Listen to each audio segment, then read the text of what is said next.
Assalamualaikum, salam sejahtera, salam GBN, salam Malaysia, salam kuasa ketiga. Jika audio jelas boleh tolong maklumkan kepada saya, share ramai-ramai dan juga sertai Telegram saya Regi Jesse Ritaudin. Baik, saya telah diminta untuk mengulas apakah langkah-langkah tambahan yang boleh diambil oleh kerajaan untuk mengukuhkan ringgit dan menstabilkan ekonomi dalam jangka pendek, supaya kita tidak terkesan teruk dengan faktor luaran maupun kekurangan pelaburan di negara ini. So, sepintas lalu ekonomi kita makin buruk. Ini hakikat. Ekspor kita merosot dari bulan ke bulan, beratus juta ringgit merosot perosotannya. Pengaliran equity, aset dan sebagainya, pelaburan keluar dari negara ni berbilion-bilion ringgit untuk berbulan-bulan lamanya. Dan FDI, pelaburan terus masuk ke negara ini teruk, merosot, ringgit merosot pada tahap lebih buruk, paling buruk dalam 3 dekad. So keadaan amat teruk, bersempadankan krisis kecemasan. Bagi saya seharusnya sudah ada darurat. Baik, anyway, saya sudah sebut masa pelanjawan dibentangkan.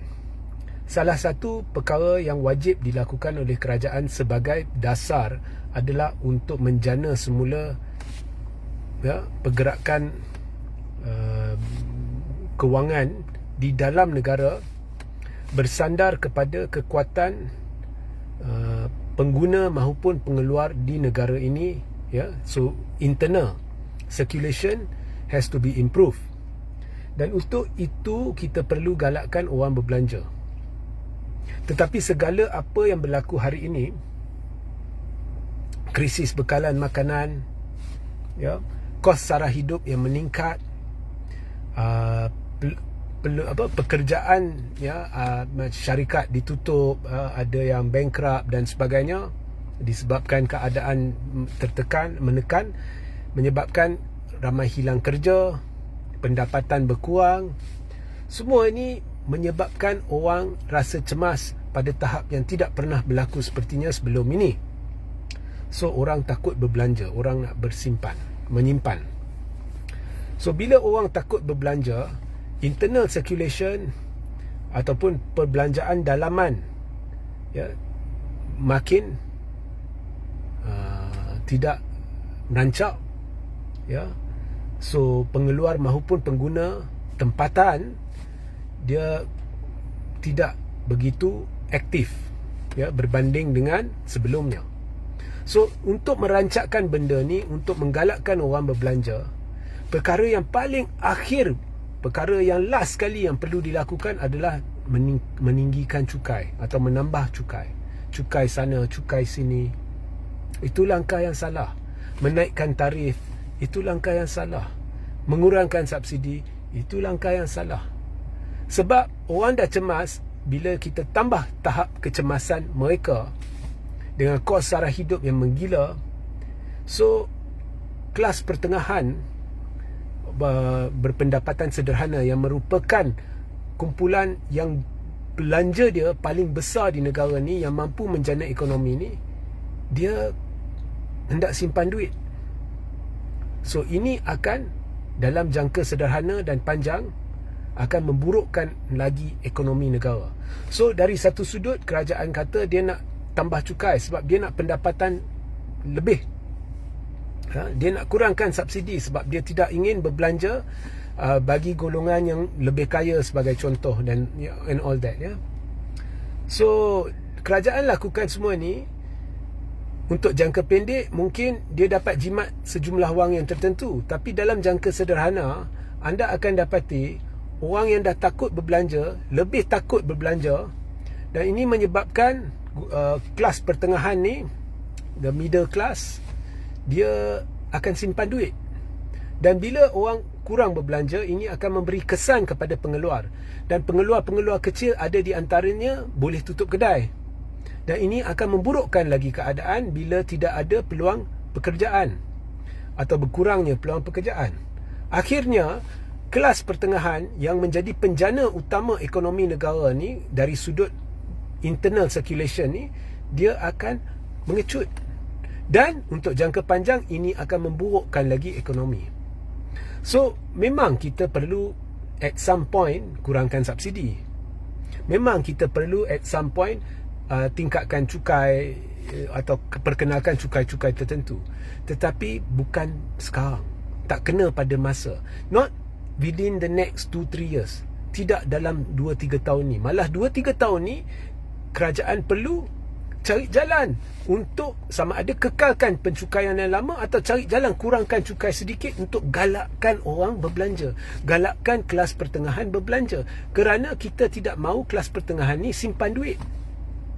So this is very basic economics, very basic ya, amat-amat asas ya, ekonomi, prinsip ekonomi ni. Dan saya hairan bagaimana kerajaan tidak faham benda ni. Kononnya yang pakar-pakar formula, pakar-pakar ekonomi, pakar kewangan tidak faham benda ni. Dan atas ketidakfahaman inilah mereka telah lakukan perkara-perkara yang sedang memudaratkan lagi keadaan, dan kita sedang lihat kesannya sekarang. Okay?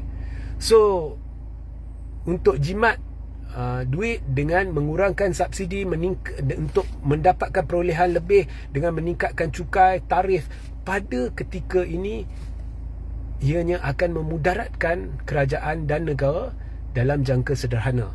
Jangka sederhana maksudnya tak lama lagi lah, dalam beberapa bulan lagi kita akan lihat kesannya. Kita juga sedang menakut-nakutkan kelas pertengahan, middle class, dan mereka tidak akan berbelanja. Dan kesannya anda boleh lihat. Contohnya anda lihat Tahun Baru Cina.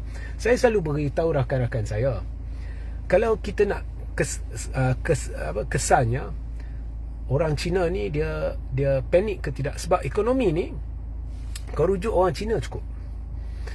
Kau tengok perayaan, of course Melayu dengan India ni dia kurang simpan duit, dia kurang dia suka, lebih suka berbelanja lah. Tak kira keadaan baik ke sederhana baik, whatever it is, dia masa perayaan ni dia akan berbelanja. So hari raya anda lihatlah mercun dia orang main macam mana, India mercun dia orang main macam mana, keadaan baik ke buruk ke, masa perayaan mereka tetap akan main mercun, pergi melawat sana sini dan sebagainya. Tapi orang Cina dia berhati-hati masa. Jadi saya selalu sebut kat kawan saya, kau lihat masa Tahun Baru Cina, kalau malam pukul 12 malam Tahun Baru Cina, kau dengar mercun berdegung dap-dap sini dan sana, maknanya dia orang tengah berpesta lah, orang Cina. Tahun ni setelah sekian lama, pada 12 malam sunyi. Saya terkejut. Bukan saya terkejut, member-member semua terkejut. Sunyi. Adalah sini sana sikit, tapi secara amnya sunyi. Bila peniaga Cina takut, there is a big problem. Suka tak suka, itu hakikatnya. Dan saya dah jumpa beberapa businessman, golongan sederhana, peniaga-peniaga kecil, dan juga seorang dua yang kita boleh katakan tahap tycoon. Okay? Keadaan amat buruk. So saya terkejut dasar yang diamalkan, ya, cukai dan sebagainya. Dan jangan beritahu tidak dikenakan, cukai-cukai ini tidak melibatkan makanan, ya. Kilang-kilang makanan juga dia ada kos-kos lain yang melibatkan peningkatan kos disebabkan pencukaian. Ini akan diterjemah kepada peningkatan harga barang makanan. Okey. Dan macam-macam kos operasi dan sebagainya, pengangkutan dan sebagainya yang melibatkan peningkatan kos yang akan ditanggung oleh pengguna. So keadaan dah teruk dan kerajaan memburukkan lagi keadaan. Tetapi yang lain saya lebih terkejut ialah bagaimana MP-MP meluluskan belanjawan yang didirikan atas dasar ini, dasar yang tidak betul ini. Now, saya lebih terkejut mengapa belanjawan ini tidak ditolak oleh MP pembangkang. Now saya tahu pembangkang akan beritahu tak guna kita nak lawan sebab masa tu kita takkan dapat gagalkan belanjawan.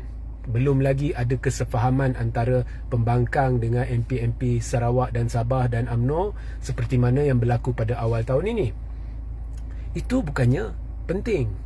Yang penting anda perlu kekal dengan prinsip minta undi belah bagi dan tunjuk kepada rakyat bahawa anda bangkang. MP-MP pembangkang tidak lakukan. So, macam mana benda ni boleh disokong? Belanjawan yang tidak kena pada tempatnya, saya tidak faham. Dan apa pun, ini tidak akan membantu ekonomi kita, tidak akan membantu ringgit kita. Saya rasa kerajaan perlu menilai semula cara ianya hendak pencukaian, subsidi dan sebagainya. Tak kena pada tempat. Belum masanya.